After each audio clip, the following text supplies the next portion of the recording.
ఇక ఉద్యోగుల విషయానికి వస్తే వాళ్ళు ఇష్యూ చేసిన ఉద్యోగాలకి మీరు ఎల్బీ స్టేడియం సాక్షిగా మీరు వాళ్ళకి పట్టాలు ఇచ్చారు, కానీ మీరు కొత్తగా ఉద్యోగ కల్పన ఎక్కడ చేశారు? ఏ కొత్త పారిశ్రామిక రంగాలు ఈ 8 నెలల్లో తీసుకొచ్చే ప్రయత్నం ప్రభుత్వం చేసింది? సంక్రాంతి పండుగ అందరూ ఉత్సవాలు జరుపుకున్నారు, అందరు ఇది చేస్తున్నారు, అందరికీ కుటుంబంతో సహా స్పెండ్ చేసే ప్రయత్నం చేశారు. కానీ సంక్రాంతి పండుగ అప్పుడు దావోస్ మీటింగ్ జరిగింది. ముఖ్యమంత్రి గారు, దుద్దిల శ్రీధర్ బాబు గారు, ఐటీ మినిస్టర్, వీరిద్దరు వెళ్ళారు. అక్కడ దాదాపు 39,000 కోట్ల వరకు పెట్టుబడిని తీసుకొచ్చారు. 7 రోజుల వరకు ఉన్నారు. అదే 7 రోజులు ఇక్కడ సంక్రాంతి పండుగ కూడా అయిపోయింది. వారికి కూడా ఫ్యామిలీ ఉంది, వాళ్ళ ఫ్యామిలీతో వాళ్ళు స్పెండ్ చేయొచ్చు, వాళ్ళు కూడా ఇక్కడ ఏదో ఎంజాయ్ చేయొచ్చు. కానీ అక్కడే వాళ్ళు స్పెండ్ చేశారు. అంటే టైంపాస్ కోసం అయితే స్పెండ్ చేయరు కదా, అంత పెద్ద పండుగను ఉంచుకొని అక్కడైతే ఉండరు కదా. ఉన్నారు కాబట్టి ఒక 39,000 కోట్ల వరకు తీసుకురాగలిగారు. దాన్ని ఇక్కడ ఉన్న బీఆర్ఎస్ పార్టీ నాయకులు ఏం చేశారు? ఇంగ్లీష్ మాట్లాడడం రావట్లేదు, ఇంగ్లీష్ మీద ఇది చేయడం. మనం అంతా ఫారిన్ లాంగ్వేజ్ని అన్సెంట్గా మార్చుకొని వచ్చామండి. ఇంగ్లీష్ అర్థమైతే చాలు కదండి, మాట్లాడాల్సిన అవసరం లేదు, మాకు కంపెనీలు వస్తే చాలు. It's about the capability, it's not about the language. BRS party నాయకుల భ్రమ ఏంటంటే కేటీఆర్ గారు ఇంగ్లీష్ మాట్లాడడం వల్లనే కంపెనీస్ వస్తున్నాయని చెప్పి భ్రమలో ఉండిపోయారు వాళ్ళు.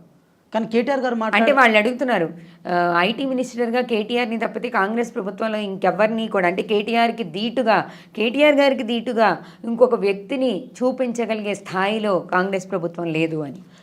మంచి మినిస్ట్రీ మొత్తం ఆయన చేతిలో ఉన్నప్పుడు ఆయనకే ప్రమోషన్స్ వస్తాయి. వర్కింగ్ ప్రెసిడెంట్ చెప్తున్నా కదా, నాన్న ముఖ్యమంత్రి, కొడుకు ఆటోమేటిక్గా అదే. ఇవన్నీ అనట్లేదు, నేను అడిగింది అది కాదు. ఐటీ మినిస్టర్గా ఆయన చేసినంత ఇదిగా ఆయనతో సమాన స్థాయిలో చెయ్యగలిగిన నాయకుడు కాంగ్రెస్ ప్రభుత్వంలో లేడు అంటే మీరేం చెప్తారు? అంటే మేడం, ఇప్పుడు ఆయన దగ్గర ఐటీ ఉంది కాబట్టి దాన్ని ప్రమోట్ చేసుకున్నాడు, దాన్ని సోషల్ మీడియాలో కొంచెం హైప్ క్రియేట్ చేసుకున్నాడు, దానివల్ల ట్విట్టర్లో కొంచెం యాక్టివ్ ఉండడం వల్ల అట్లా వాళ్ళకి అట్రాక్ట్ అయ్యారేమో. కేఎఫ్సీలో మనం కేఎఫ్సీకి పోయామనుకోండి, మేము కేఎఫ్సీలో చికెన్ ఇచ్చి కూడా సార్ ఇంగ్లీష్లోనే చికెన్ తీసుకోమని చెప్తారు. సరే, నాకు చాలాసార్లు అర్థం కాలేదు, కానీ అక్కడ రకరకాల చికెన్లు కానీ అంటే వాళ్ళు ఇచ్చేది కూడా ఇంగ్లీష్లోనే చెప్పిస్తారు మేడం. అలాగని చెప్పి వారిని తక్కువ ఉద్దేశం కాదు, కానీ కేటీఆర్ గారు అంత ఊహించుకోవాల్సిన అవసరం లేదు.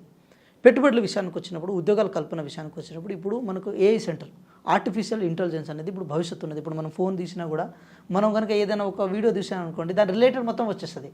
That's called artificial intelligence. మొన్న మీరు ఇంజనీరింగ్ కాలేజ్లో కూడా గౌరవ ముఖ్యమంత్రి గారి చేతుల్లోనే విద్యాశాఖ ఉంది. ఏఎంఎల్ అనేది ఒక శాఖల గురించి నేను తర్వాత మాట్లాడుతుంది, చెప్పండి పర్వాలేదు. ఏఎంఎల్ అనేది ఆర్టిఫిషియల్ ఇంటెలిజెన్స్ మల్టీ లెవెలింగ్ ఏదైతే ఉందో ఆ కోర్సులను కూడా పెంచే ప్రయత్నం చేసింది గవర్నమెంట్, పెంచింది కూడా. 4th సిటీగా ముచ్చర్లని డిజైన్ చేసి నిన్ననే ఏఐ ఆర్టిఫిషియల్ ఇంటెలిజెన్స్ సంబంధించిన జాతీయ సదస్సు జరిగింది. ఆ జాతీయ సదస్సు ముఖ్యమంత్రి గారు ఫైనలీ మీరు చెప్తున్నది ఏంటి అంటే, మేము ఐటీ రంగంలో కూడా వాళ్ళకంటే ధీటుగా వాళ్ళని దాటి ప్రయత్నం చేసి మంచి ఉద్యోగ అవకాశాలు కల్పించడం. ఆర్టిఫిషియల్ ఇంటెలిజెన్స్ వైపు వెళ్ళామంటే మేము చాలా అప్డేట్ అయి ఉన్నాం కదండి. ఇప్పుడు వాళ్ళు డేటా దగ్గరే ఉండిపోయారు, మేము ఆర్టిఫిషియల్ ఇంటెలిజెన్స్ వైపు వెళ్ళాం. ఇంకో ఏంటంటే కోర్సులలో కూడా ప్రతి కాలేజ్లలో, ప్రతి స్కూల్స్లో ఆర్టిఫిషియల్ ఇంటెలిజెన్స్ మీద పాఠాలు చెప్పాలి. అది కూడా ఇప్పుడు కొత్తగా కరికులం చేర్చే ప్రయత్నం చేశారు. ఇందాక మీరు చెప్పబోతున్న విద్యాశాఖ సంబంధించిన గౌరవ ముఖ్యమంత్రి గారి దగ్గర ఉండడం వల్ల దాని గౌరవం ఇంకా పెరిగింది. ఇప్పుడు మీరు చెప్పిన ఐటీ రంగం గురించి మీరు ఎక్స్ప్లెనేషన్ ఇచ్చారు కాబట్టి ఇక నేను దాన్ని పెద్ద చేయదలుచుకోలేదు. అసలు కొన్ని శాఖలు పూర్తిగా 8 నెలల కాలం గడిచిపోయినా కూడా కొన్ని శాఖలకి మంత్రులను ప్రకటించకుండా వాటిని గౌరవ ముఖ్యమంత్రి గారి దగ్గరే పెట్టుకోవడానికి గల అంతరార్థం ఏంటి? వేరే వాళ్ళకి ఇవ్వని శాఖ అది ఏదున్నా సరే ఆ శాఖలని గౌరవ ముఖ్యమంత్రి గారి దగ్గర ఉంటుంది. అది ఈ రాష్ట్రంలోనే కాదు, ఏ రాష్ట్రంలోనైనా చంద్రబాబు నాయుడు గారి దగ్గర. కానీ మీది 75 సంవత్సరాల నాటి పార్టీ కదా, మీలో ప్రముఖులు ఉన్నారు, వృద్ధులు ఉన్నారు. 75 పార్టీ అని కాదు, కానీ 10 సంవత్సరాల పార్టీ అయినా బీజేపీ చేతిలో కూడా. ఇప్పుడు సపోజ్ ఇప్పుడు మీరు చూడండి, మధ్యప్రదేశ్ ఉంది, మధ్యప్రదేశ్లో శాఖలు పంచంగా మిగిలిన ముఖ్యమంత్రి గారి దగ్గర ఉంటుంది.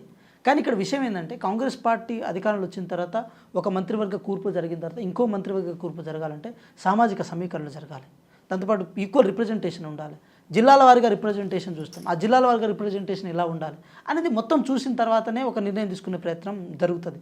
ఇప్పటివరకు అయితే ఒక అడ్జస్ట్మెంట్ అయిన తర్వాత పరిపాలన మీద కొంచెం ఇది గట్టిగా కాన్సన్ట్రేషన్ చేసి ఇప్పుడు కొత్త మంత్రివర్గం కూర్పులో కూడా మిగతా 6గురిని కూడా తీసుకునే ప్రయత్నం చేశారు. మేడం, ఒకటి చెప్తున్నాము, విద్యాశాఖ మంత్రిగా రేవంత్ రెడ్డి గారు అయిన తర్వాత జేఎన్టీకి కూడా వెళ్ళారు. వాళ్ళు జేఎన్టీకి వెళ్ళారు, అదేవిధంగా చాలా ఇన్స్టిట్యూషన్కి వెళ్ళారు.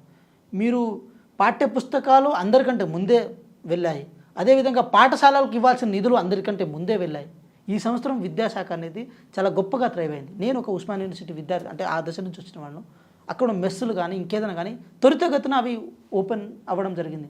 దాంతోపాటు ఏదైతే మనకు ఎస్సీ ఎస్టీలకు రావాల్సిన ఏదైతే ఉన్నాయో స్కాలర్షిప్లు కానీ రీఎంబర్స్మెంట్ కానీ అవి కూడా త్వరితగతిన అందుతున్నాయి.